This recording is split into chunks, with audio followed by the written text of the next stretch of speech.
Most managers suffer from a condition called management by reaction. The moment a daily metric drops, they panic, call an emergency meeting, and absolutely demand immediate adjustments. But mathematically, they are making a massive mistake. You see, processes inherently breathe. They possess natural fluctuation. Tinkering with a perfectly stable process based on random noise actually increases instability and destroys your quality. So in the control phase of Six Sigma, we stop reacting blindly. We use Statistical Process Control, or SPC, and control charts to separate the natural background noise of a process from genuine, dangerous system failures. In this explainer, we're going to show you exactly how to do that. Let's jump right into Section 1, the 2 types of variation, and our theoretical rules of engagement. To stop reacting blindly, we first have to understand what we are actually reacting to. Mathematically, there are only 2 types of variation in any business process, and knowing the difference is literally your first line of defense. Over on the left, we've got common cause variation, also known as natuurlijke variatie.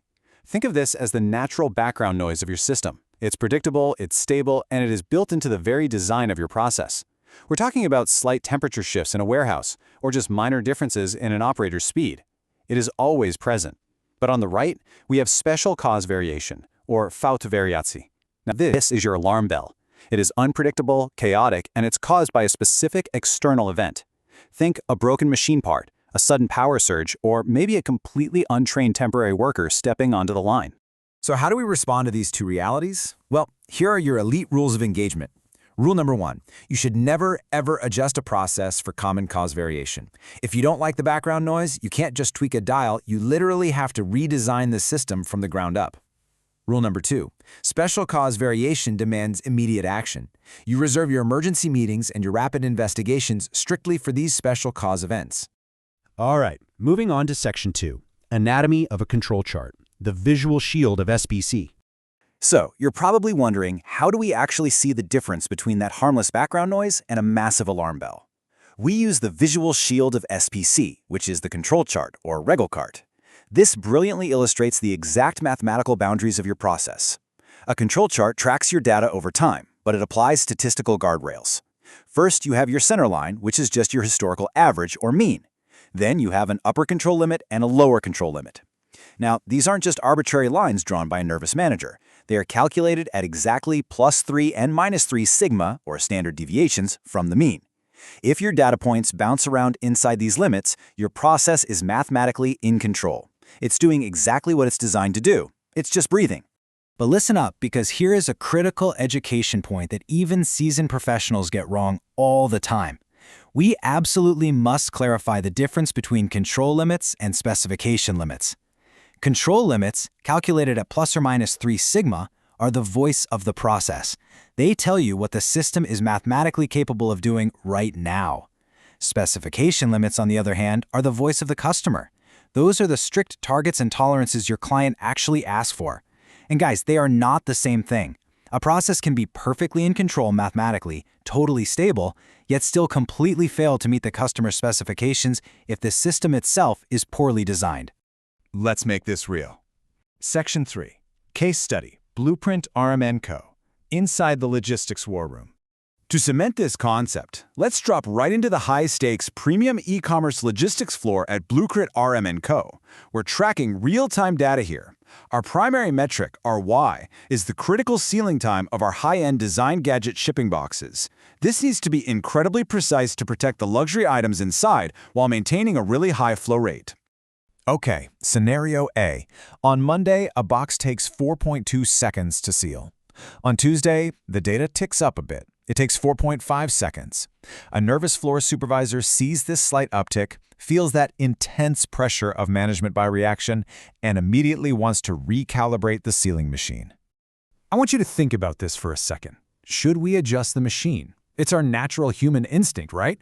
We want to fix things that seem to be trending in the wrong direction. But then the Lean Six Sigma black belt steps in and says, leave the machine alone. They point right at the SPC chart and show that 4.2 and 4.5 seconds both fall safely within the upper and lower control limits.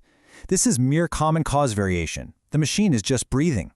If that supervisor tinkers with the settings now, they will mathematically inject more variance into the line. They'd literally be creating the very instability they are trying to prevent. Now, let's fast forward and pivot to scenario B. It's Thursday afternoon, and suddenly the data completely shifts.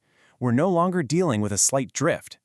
A data point spikes massively, hitting 6.8 seconds. Boom! The SPC chart triggers an instant, blaring, out-of-control alarm. This single data point has completely shattered the upper control limit.